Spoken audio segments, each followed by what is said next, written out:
Bismillahirrahmanirrahim. Apa bunyi hadis kursinya? Ya Allah berfirman, ya ibadi laqad haramtu zulma ala nafsi. Wahai hambaku, telah aku haramkan kezoliman atas diriku. Jadi Allah tegaskan tidak ada sifat zolim dalam dirinya, yang ada sifat adil. Allah Maha Adil. Lalu kata Allah, walaqad ja'altu bainakum muharrama, dan aku jadikan zolim itu haram di antara kalian. Fala tazolamu, maka janganlah kalian saling menzolimi. Hadis yang mulia ini enggak nyebutin kapan tanggal, kapan waktu, kapan bulan. Pokoknya bebas kapanpun. Intinya berbuat zalim itu Allah katakan fala tazolamu, jangan saling menzolimi. Baik, itu alasan kedua kenapa disebut bulan-bulan haram ya. Ini udah kita bahas tadi, ini juga udah kita bahas. Nah, kemudian kita masuk, apa sih keistimewaannya bulan Muharram secara khusus? Baik, dalam hadis yang cukup panjang yang diriwayatkan oleh Imam Abu Daud, yang kata Sayyid Sabiq sanadnya jayyid. Apa jayyid? Bagus. Artinya ini hadis secara validitas dan otentifikasi bisa dipertanggungjawabkan hingga sampai Rasulullah SAW. Datang seorang pemuda bernama Mujibah Al-Bahiliyah. Dia berkata atau bertanya, ya Rasulullah, at-ta'rifuni? Wahai Rasul, apakah engkau masih ingat sama saya? Nabi bertanya, man anta? Kamu siapa? Ini bukan berarti Nabi pelupa. Kenapa? Ada sebab kenapa Rasul nanya kayak begitu. Man anta? Kamu siapa? Dia pun menjawab, ana Al-Bahili, saya Al-Bahili, alladzi faraqtuka fi amil awal. Kan kita pernah ketemu tahun lalu. Ya, kita udah berpisah, tahun lalu pernah ketemu. Apa kata Rasul? Ma ghayyaraka wa anta wa kunta hasanal hay'ah. Apa yang membuatmu berubah? Nah, berarti Rasul masih ingat sebenarnya. Cuman pangling, ada perubahan. Padahal kamu tahun lalu enak dilihat, hasanul hay'ah. Hasan bagus, hay'ah penampilan. Ya, kamu kan dulu cakep, bersih, ganteng, ngapa jadi begini? Ngapa emang? Apa jawaban dia? Karena ma'akaltu ila bilail mundu faraqtu. Saya semenjak berpisah denganmu setahun yang lalu enggak pernah makan kecuali malam doang. Berarti apa tuh? Puasa. Berapa lama? Setahun. Setahun dia bilang. Semenjak berpisah denganmu setahun lalu, saya enggak pernah makan kecuali malam. Dikira Rasulullah akan memuji, wah hebat nih puasa sepanjang tahun. Ternyata tidak. Rasul justru mengkritik dengan pertanyaan. Apa pertanyaannya? Lima azabta nafsaka, kenapa engkau siksa dirimu sendiri? Nah, hadis ini atau kalimat ini menjadi dasar buat mayoritas ahli fikih bahwa puasa dahr itu makruh. Apa puasa dahr? Puasa sepanjang tahun, nggak pakai libur, tentu kecuali di hari-hari yang terlarang. Nah, bagi umumnya ulama itu makruh puasa dahr, bukan dahar. Kalau dahar makan dulu nggak puasa malah. Ya. Kecuali sebagian ulama mazhab Syafi'i yang membolehkan puasa dahar, khususnya buat yang secara fisik kuat. Baik, lalu kemudian kata Rasulullah kepada si pemuda tadi, wa in kunta labudda fa'ila, kalaupun engkau pingin puasa, maka sum fi syahris sabr, berpuasalah kamu di bulan kesabaran. Nah Bapak Ibu, bulan kesabaran itu bulan apa? Bulan apa? Nama lain dari bulan Ramadan. Ya. Lalu kata Rasulullah, wa yawman fi kulli syahr, dan tambahannya adalah satu hari di masing-masing bulan yang lain. Itu tambahannya. Apa jawaban pemuda tadi? Zidni ya Rasulullah inda bikuwah. Tambahin wahai Rasul, saya masih kuat. Karena dia merasa tadinya 12 bulan, di korting tinggal sebulan. Ini energi sisa banyak. Maka dia minta tambahin lagi wahai Rasul, saya masih kuat.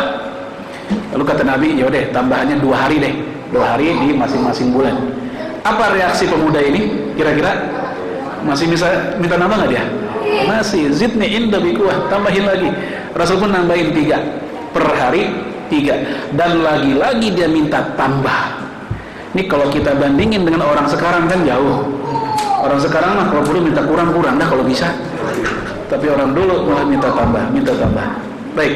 Lalu kata Rasul, begitu dia minta tambah 3 hari lagi tadi itu, kata Rasulullah, "Sum fi ashuril hurum watruk." Berpuasalah kamu di bulan-bulan haram, lalu tinggalkan. Nah, Rasul langsung menyebut bulan-bulan haram. Puasalah di bulan-bulan haram, lalu tinggalkan. Apa maksud lalu tinggalkan? Itu tanda perintah berpuasa di bulan haram itu bukan kewajiban, tapi dia sifatnya sunnah, hukumnya sunnah.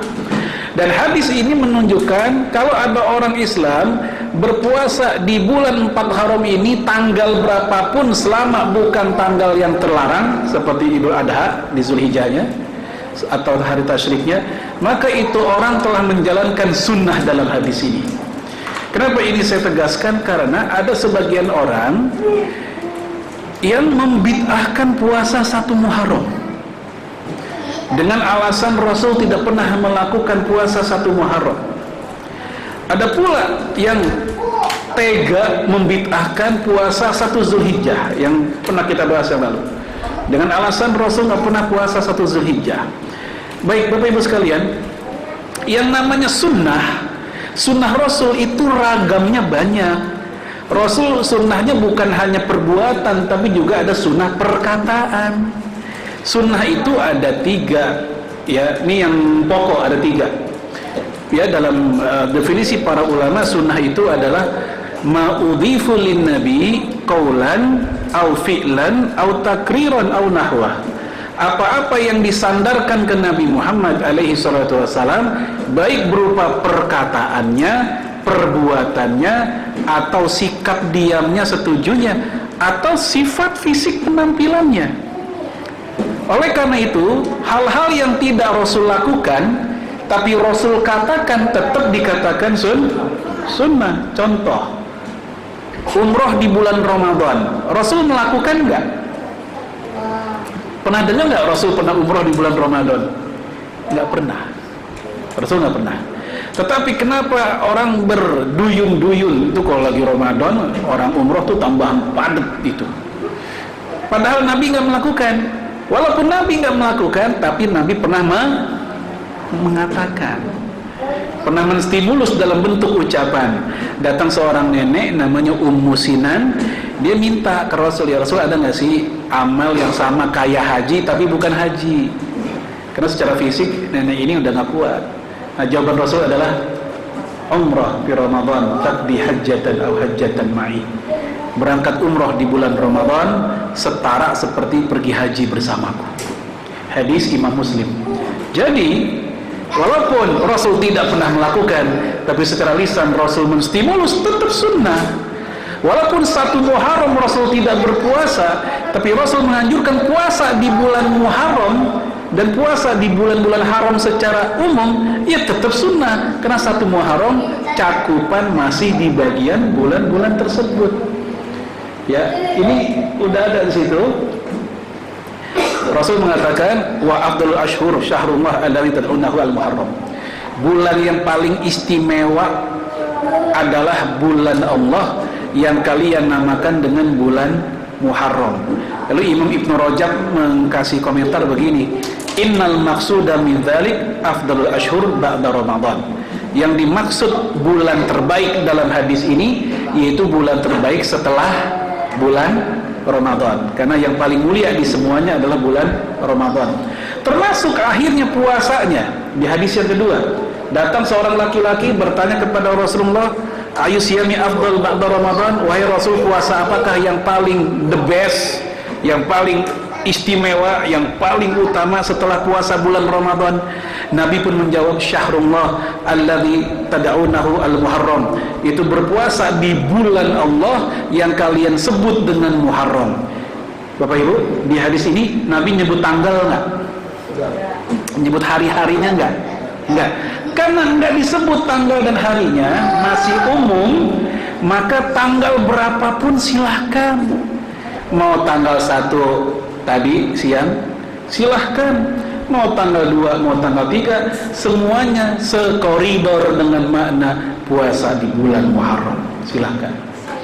Jamaah sekalian, azanallahu wa iyyakum, yang namanya berdalil, kalau tidak ada dalil khusus, adanya dalil umum, maka dalil umum itu udah cukup.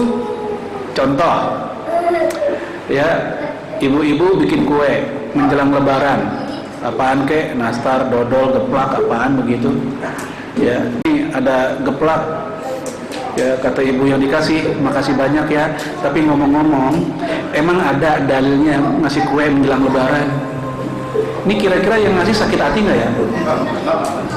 Lu masih bagus, gua bagi pakai nanya dalil.